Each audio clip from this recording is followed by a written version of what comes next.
Hey everyone, today's video is going to be a bit of a different one. This is actually going to be the top 5 controls I use all the time. Now recently I've been uploading a few top 5 videos and everyone has been liking them, so I thought in this video I would do my top 5 controls. Now, I know I said I was going to do the Charlier cut, but I want to do the Charlier cut in a video where I also teach a trick or two using the Charlier cut. So that video is actually going to come out right after this video, and this is actually going to be the top 5 controls. So without further ado, let's get into the top 5 controls. And really quick, these are actually in no particular order. And without further ado, let's get started. So for the first one, we're going to have a card selected. And I also try to rank these from the beginner to expert card controls. So the first one will be the most beginner friendly control, and the last one will be the most intermediate type control. So in this case, here is your card. Go ahead and remember it. Now, if the spectator wanted to, they could sign the card, but they don't have to. But they do have to remember it. After this, I'll take back the card. Let's say right here. I'm going to leave it somewhere in the deck. And if I give the deck 2 cuts, just like this, and a snap, you're going to see your card rises right back to the top. So, that was the first control, and I think for all of these controls except one actually, I have tutorial videos for, so I will leave that down below. But this, in case you don't know, is the double undercut. I'm sure all of you knew that, and in case you're new to Magic, you should learn the double undercut as a card control. Now, it's not the most convincing, but it is a good control to have, because you can do it on the street if you make it look convincing. And even if you're intermediate, I'm sure you could do a few things to actually make it a convincing control. And in my double undercut video, I taught you a few ways to make the double undercut false. So keep the order of the deck. I'm not going to go over that in this video, but in my double undercut video, I did. So that will be down below. So here's how you're going to do the control.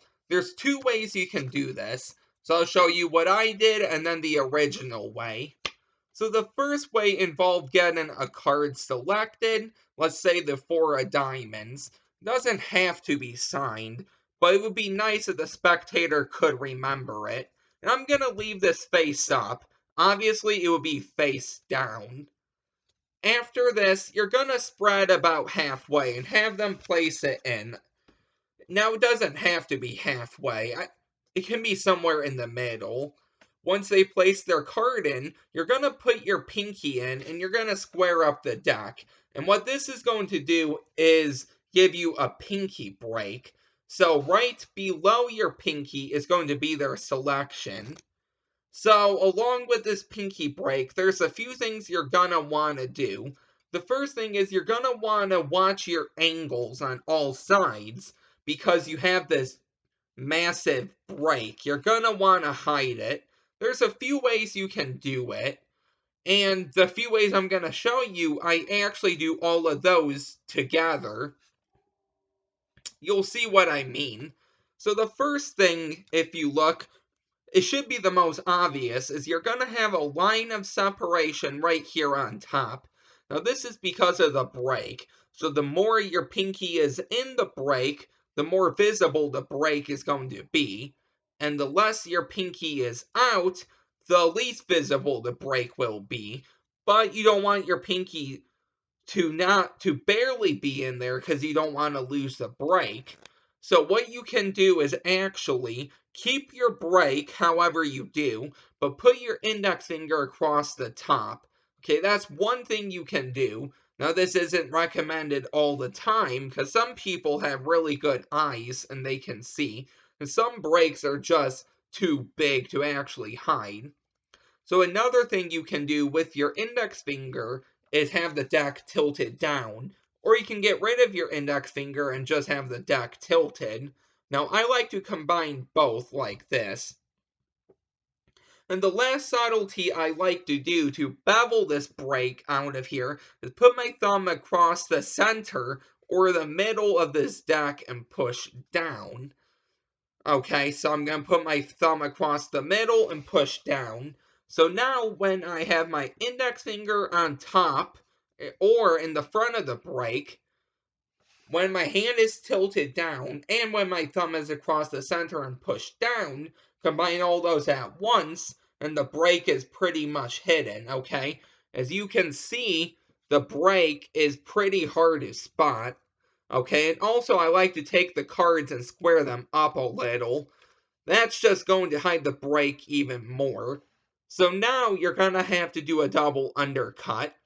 So you're going to come over, I like to move my thumb out of the way, curl my index finger on top of the deck, my middle ring and pinky on the front of the deck, and my thumb in the back. So now I'm going to be holding a break here. Okay, so right here, make sure this isn't seen either. So make sure no one's on this side and no one's on this side. There's two ways you can do this. Now, all I do is I use my pinky, I let go of some pressure with my thumb, but not too much, and I'm able to peel off about half of the deck. Now, you can do 1/3, 1/4, it doesn't matter. I like to do half of it, and I'm able to take this and move it to the top. Now, when you do this, you're going to want to square up everything, keep the break, and not flash it. And then you can do this one more time. So I'm going to take everything from the break and move it to the top. So now the 4 is right there. One more way you can do this is actually you can take your thumb, and when you have your hand here to peel it off with your pinky, you can riffle in the back with your thumb about halfway, move this to the top, and it's going to be the same procedure. Keep the break and then move the rest to the top. And now the 4 is on top. This is one way you can do the double undercut. The original way goes like this. So we have the 4 of diamonds selected. We're going to hold the deck like this, mechanic grip. So my index finger is on the front or in the front. Middle ring pinky one side, thumb the other side. Just going to contact about half the deck. Push over, so it's going to go against your 3 fingers here and then up. You can put the card in, drop, move your thumb away, the deck is going to drop down. You're going to come over with your thumb, push down and in, so now you're going to have a break right here. So this, my pinky's pulling down. This is the selection. This is the half with the selection. So now you can curl your index finger on top, 3 fingers in the front, thumb in the back, holding the break, and now you can repeat the whole procedure. You just want the bottom half on top, and that was the double undercut. Make sure you check out the video down below if you would like to see a more detailed tutorial. But now, here's going to be the next card control. So this one is actually the Marlo Tilt. So we're going to have a card selected here. And let's say you go ahead and remember this for me. Going to take your card. Okay, so I'm going to move this up slightly. Going to take your card, put it about middle, give or take. I think right about there is good. And we're going to lose it in the middle. Now, when I snap my fingers, you're going to see the 8 comes back to the top. So now the spectator says stop, stop. We place the 8 in, they push it in, and just like this, the 8 is back on top. Okay, so this is the Marlo Tilt. And this is a really nice control if you want the card second from the top, okay? So there's a few ways you can do this. Here's probably, in my experience, the most common way. First, you're going to have a card selected. Now, as always, it doesn't have to be signed, but if it is nicer that way. And in this case, we took the 8 of clubs.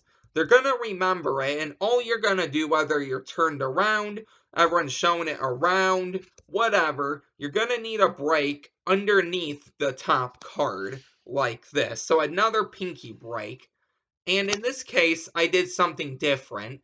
I will link the video down below, and I taught this a few times already, but this is actually the pinky count. So really quick, I'll go over how I did the pinky count in this video, but once again, I have a whole video on this, so feel free to check that out down below. So, you're going to hold the deck in mechanics. Your thumb is going to be on the top left corner. My pinky is on the bottom right corner. When I push down at the same time with my thumb and my pinky, you're going to notice that the card is going to pop up. And that's basically all the pinky count is. If I go over the pinky count in depth in this video, the video's gonna be too long, so check out my tutorial down below. But you can actually turn around and riffle up one card. You can push off the card, put your pinky in and pull back, or you can put the card on top, peel off the first one and the second one, lift up the second one, put your pinky in and square up and catch a break. The only thing is you're going to have to peel off the 8, and that's going to look a little weird to put on, peel off, and all that. So make sure you have justification for that, but I think the pinky count is probably the best. So here's what you're going to do, and once again, the card is going to be face down, obviously, but this is going to be face up. And one more thing for the break I want to mention is if you release some pressure from the fleshy part of your thumb, just like this, the break should be pretty straight all the way across. That's going to help you out. So in this case, we're going to take the card and we're going to angle the deck up some, okay? Because it's going to be the second card. So you're going to take their selection, and I'm going to do this exposed. You're going to poke out some cards from the middle, and once you have poked out enough cards, you're then going to put the card right in the break right here. And I like to do this at the same time. I like to lift up on their selection and push it in. Keep a tight enough grip so this top card doesn't move and the selection doesn't poke out on all sides. Gonna push this in, and then I push the cards in with my finger, and I like to give it one dribble, okay? And that's gonna control it second from the top. Now, what did I do in the performance? Just a little added subtlety. I'm not the best at it, but I thought I would try it out. You're gonna poke out the cards as usual, but this time, you're gonna lift up half with your thumb, and then you're gonna put the card in. Now, without moving the card out like this, you're gonna drop the deck. It's still gonna be tilted. You can push up and push it in. And then I like to grab the break with my thumb, move into dribble position, and I can dribble just like this. Now, because the card is going to be face down, you're not going to flash it. And that's how you get it second. So what did I do? After this, I did a double lift. In this case, a strike double. I have 2 videos already on 2 double lifts I will link down below. So I do my double lift, and then I take the top card, which they think is theirs, but it's not. I put it in the middle, and the 8 is back on top. So the 2 double lift videos I will link down below are the strike double and the shin limb double lift. And surprising to me, the shin limb double lift is my most viewed video. So I was surprised when I was looking at which videos are doing the best. That one is actually at the top. So, The next one we're going to do, and this is a nice transition from the Marlo Tilt. This also gets it second from the top, and this is the Bluff Pass. Now, if I'm doing a bunch of tricks, moving cards second to the top, I don't want to do the same control. Some people might catch on, it might be suspicious, and in general, just good to switch it up. Okay, just branch out and see what else you can get good at. So this Bluff Pass, I think I have a video on, but here's what we're going to do. So we're going to get a card selected right here. If the spectator wanted to, they could sign it, but they have to remember it. I'm going to riffle down the deck. The spectator says stop. Right here, are you sure? Yes. Okay, perfect. Place your card in. Right here, I think, is your card. And we're going to leave that about middle, I would say. Now, when I snap my fingers, going to notice one card comes to the top, and it should be your Ace of Diamonds. And if you wanted to, I could hand it out for inspection. And just like that is the Bluff Pass. So, get into the Bluff Pass. Now, I know I said it was controlled second, and I ended clean. How did I do that? I'll teach that at the end, after I teach the Bluff Pass. But here's how you're going to do this. So you're going to get a card selected, and in this case, we have the 3 of Spades. Once again, you're going to catch a break underneath the top card. But this time, you're going to do something extra. So all I did was have my hand like this.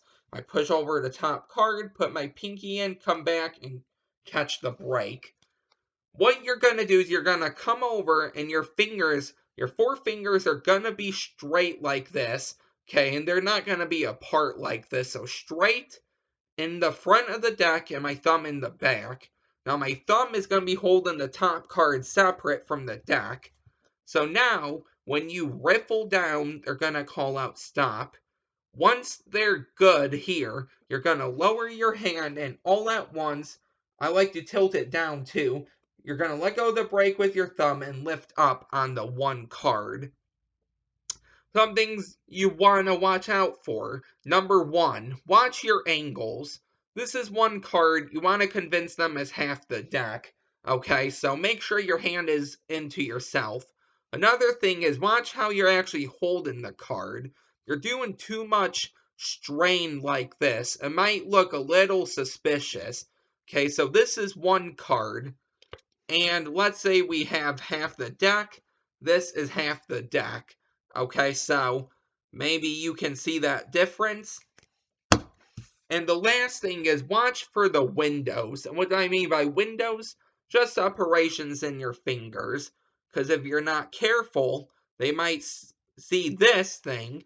And then if they go and see someone actually hold half a deck doing the same hand gesture, they might see this thing and get a little suspicious. So just something to watch out for. But after this, okay, so you're going to have your break, riffle, stop. I'm going to tilt my hand down into the side, okay? Let go of the break and lift up on the 1 card. They're going to take the 3 and put it on. And all I'm going to do, all at one smooth motion, is come over, drop the card, and lift up on half the deck. And now you can do whatever you want. You can drop it, or you can dribble it. But either way you do this, you now have the card second from the top. So now, what did I do? Well, simple. I did another double lift, and then I cleaned up with the KM move. I could turn over the double, put the top card in the middle, and do that same trick. But this time I did it different. I did the KM move, and I'm going to leave a video down below of me actually teaching the KM move. So, for the KM move, I actually use a strike double. That's how I've always seen it used. You could do a strike double, a pushover double. I'm not quite good with a pushover double yet, But for the strike double, I've been practicing quite a few years, so I'm more confident with this double. But what you're going to do is you're going to come over and lift up on the double, and you're going to turn it over. And while you do this, your deckhand right here is going to turn over as well. And they're just going to see the 3. So it's going to be like flashing the 3. And now a few things are going to be happening at once. Number 1, your 3 fingers holding this deck right here are going to be clamped onto the double. Another thing is these fingers right here holding the double are going to push out. Okay, so like this, out. And what you're going to be doing is actually using your thumb and push it into yourself. So it's like this. Oh, so let's see. So out, in, out, in. Okay, so that might have confused you even more. So let's do it this way. We have the 3. We come over. Your fingers are going to push out, and your thumb is going to push in. And if you have the deck tight enough, you're going to see that the card is going to flick right back on and not be held off like this, exposing another card. Then your thumb can actually flick the 3. And that's how I end it clean. So that was the 3rd control.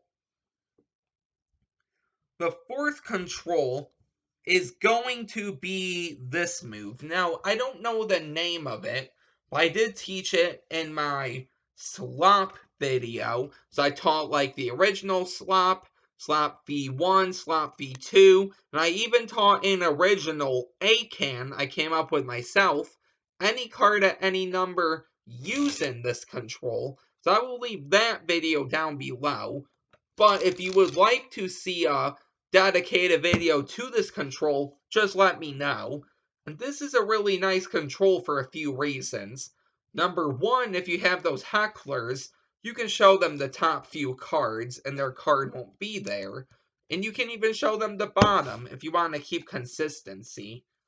And another thing is, this control actually gets the spectator involved in the trick as well, because most of the time the spectators are sitting back, or participants, maybe that's a better word, participants.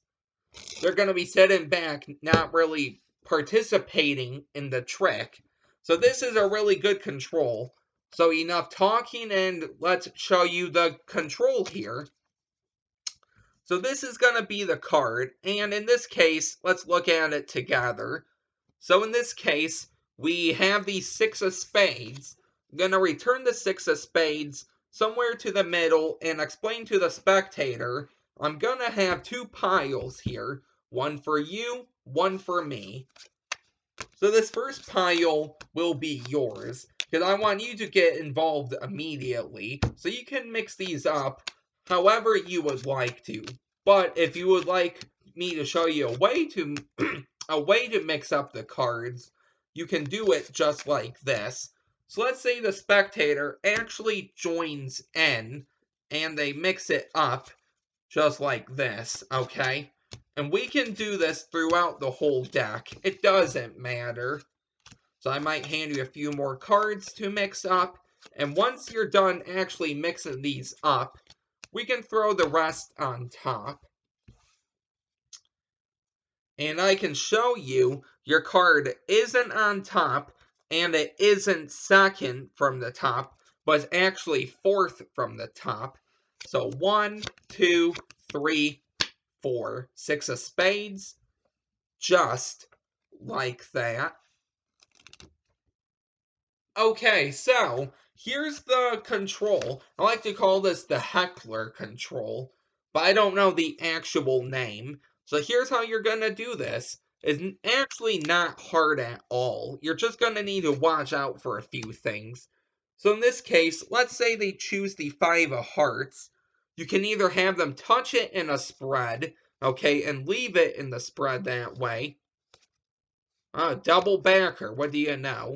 Forgot I even had that in here. Or you can have them touch the card and then you can return it to the spread. It doesn't matter. So let's say right here, obviously it would be face down or the spectator would catch on to the secret, but this time I'm going to leave it face up.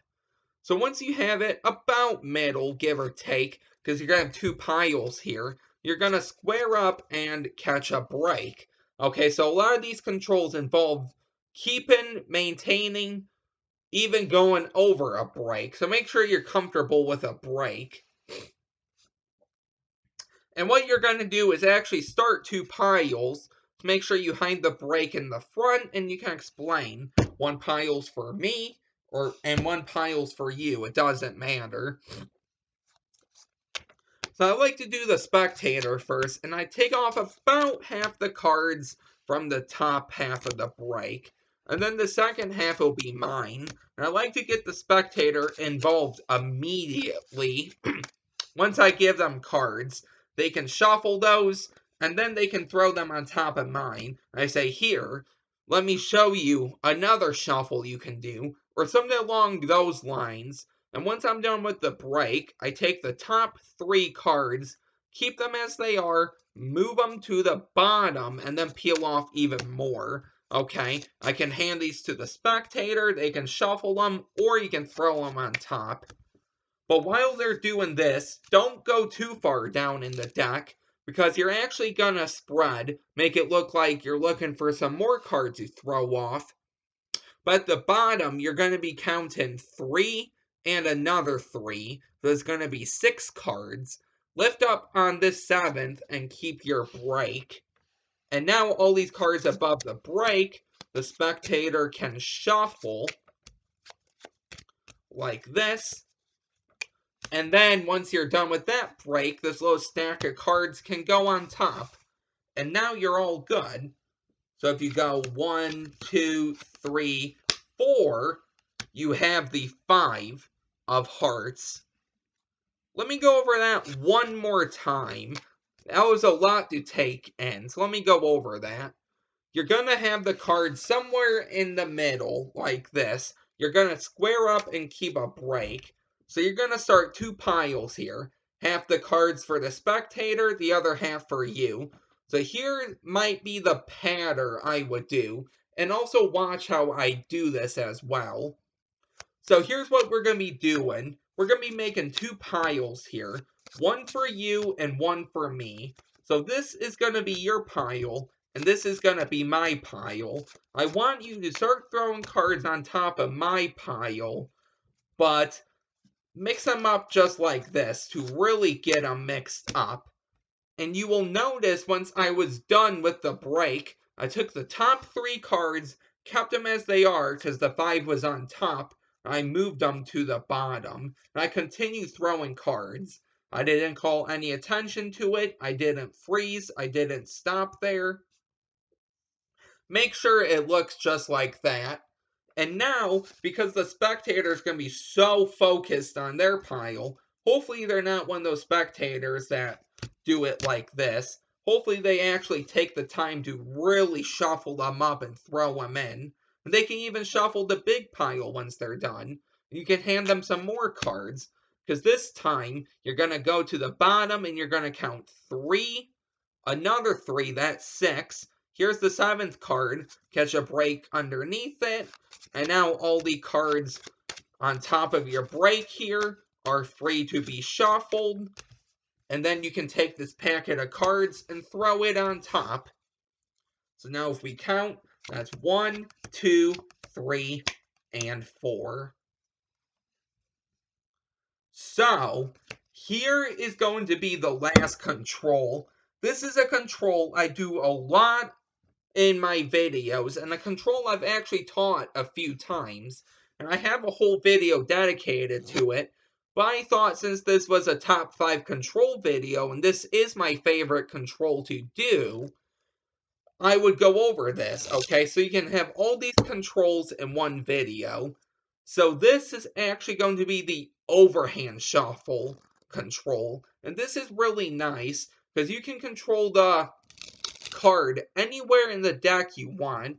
You can keep it anywhere. Okay, so there's a few false controls. And I'm going to teach you one variation I came up with using this control where you can uh, maintain 2 cards. So let's get into this. First, I'll teach it, show it, teach it with 1, and then I'll show it, teach it with 2. So here's your card. Hopefully it's not the double backer, so go ahead and remember that. Once you're done, I will take back the card and say, okay, we're going to lose it somewhere in the middle, and all you're going to need to do is snap your fingers.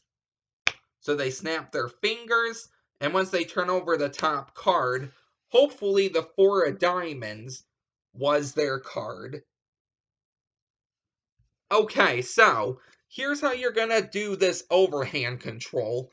Now, I'm going to teach you the overhand shuffle as well, but keep in mind I have a whole video on the overhand shuffle going more in depth into the overhand shuffle, but just for clarity's sake, I will go over it again. So we're going to have a card selected. Let's say, okay, really nice, the Ace of Spades. Normally this would be face down, because then the spectator wouldn't be able to see the secret, but we're going to do this face up. You're going to put the card face up on top of the deck, and then do the shuffle. But before I do that, I'm going to show you how to actually do the overhand shuffle. So you're going to hold the cards like this. Your middle ring pinky is on the front of the deck. Your index is on the side, top of the deck, okay? So it's on the side, but it's like also on the top in a way. And your thumb's on the other side, okay? And your 4 fingers are then on this side. You're going to use your thumb to peel off 1 card, or you can do a clump. It doesn't matter. We'll do 1. And then you're going to start doing another card and another card with your thumb. And notice how my hand goes up and down like this. And I don't have too much pressure either with this deckhand, because then it might look like this. I like to keep it nice and loose, but not too loose. So you can do 1 by 1. You can do clumps. It doesn't matter. But now you did an overhand shuffle. So another thing you can do is actually shuffle some more, okay? And keep the card on the bottom. So your 4 fingers are going to be on the bottom. Your thumb's going to be on top. You can do, all you're going to do is go ahead and apply pressure to the top and bottom card and strip out the cards right in the middle, okay? So this is going to happen automatically because you're going to be holding the top and bottom, okay? And then you're going to take out the cards and the top and bottom will remain here. And then you can shuffle again just like this. Or if you want to move that bottom card to the top, you can just go ahead and shuffle like this. And then when you get to the bottom, you can go 1 by 1. And now the card is on top. So if you want a more in-depth video going over the overhand shuffle, check out my tutorial down below. But here's the actual overhand shuffle itself, the false one. So you're going to start with this, and I like to peel off about half the cards. So there's 2 ways you can do this. This way, here's what you're going to do. So for this one, you're going to go ahead and peel off the next card. You're going to in-jog it to yourself. Now I'm going to exaggerate it, but as you get better, you're not going to need to exaggerate it as much. Then you're going to take the rest of these cards and shuffle them, but line them up with the top of the deck, like this. So now, if you push up and in on the card, you're going to notice you have a break. So then, what you can do is you can shuffle all of these above the break, and then, once you're done, so here's the last break card, you can drop that down, and then you can throw the rest on top. The ace is going to be on top of the deck. Now, another way to do this, okay, let's say you push down, say you push down and in, because I usually go up and in. So let's say down and in. Well, this time, you're going to do the same thing. You can shuffle the break, okay? And once you're done with the break, you're going to drop everything. And now the card is going to be second from the top. So that's one way you can do the overhand shuffle if you don't make the selection the actual break card. Now, what if you make the selection the break card? Here's what I mean. You take off half, and you peel back the first card, and you shuffle. Well, same thing as before. If you push up and in, you're going to shuffle this, okay? But this time, once you're done with your break, you throw everything on top. You're actually going to lose that card in the middle, okay? It's going to be right here. So, what if you push it down and in, okay, just like this? You shuffle it, you're going to have it on top. So that's basically going to be the overhand shuffle itself. It's not really that hard, just a little hard right now because of how much room I have, but I'm trying my best. So one more time, I'll go over this really quick, and then I'll go over the 2-card control. So one more time, we have the ace. We're going to take off about half. I peel 1 card on top. I shuffle these, lining it up. And then with my break card right here, I'm going to push up and in. I'm going to catch a break. Then I can shuffle everything where my break is. And then when my thumb doesn't have a break anymore, I can throw it down. And right there, the ace is on top. And last but not least, let's go over the 2-card retain. So let's take one more card here. In this case, the Queen of Spades. Okay, so you're going to have both of these cards. And what I like to do is I like to peel off 1 card, okay, and then I drop it.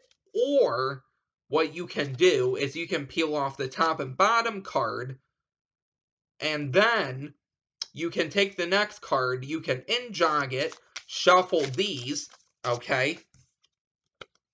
You can lift up on that break card, okay? Then you can peel the top and bottom card. You can shuffle these again, and then once you're done with that break, you can take this bottom card and move it to the back. That's one way you can do it. I don't really like that way. So what I did was this. Usually, I don't have 2 cards, and I control them to the bottom at the same time with a shuffle. I usually do separate shuffles. So make sure you have 2 shuffles you can do. You get 1 card on top and 1 card on the bottom. But here's what I came up with. So 1 card on top, 1 card on the bottom. Gonna apply pressure to the bottom card, and you're gonna peel off the bottom card and about half of the top of the deck. And you're going to take the next card, you're going to in-jog it, you're going to shuffle these on top, and then you're going to push up and in with that break card. Keeping a break, you're going to peel the top and bottom card off, or you can peel the bottom card off while shuffling the top card for the break. And then once you're done there, you throw this on top, and you have those 2 cards retained, just like that. So, that was the video for today. I hope you really enjoyed this. Let me know what some of your favorite controls are down below. Which ones do you use? Which ones do you not use as much? What top 5 video would you like me to upload next? I'm gonna do the Charlier video, but what video would you like to see next? And since I'm on fall break for at least 1 week because of my college, okay, we're all on fall break, that means I can upload a lot more. But I'd like to know some of the suggestions you guys would like to see. And if I can do it, I will make a video of that. But I think this was everything from me. In case you're wondering about the deck really quick, these are the Empire Bloodlines. The blue edition. These look green on camera to me, but let me know if these look blue or green to you. But that was it. If you're new here, don't forget to like, comment, and subscribe. Check out the description for all of the videos. And I think that's everything. I will see you guys tomorrow with that Charlier cut video. Bye.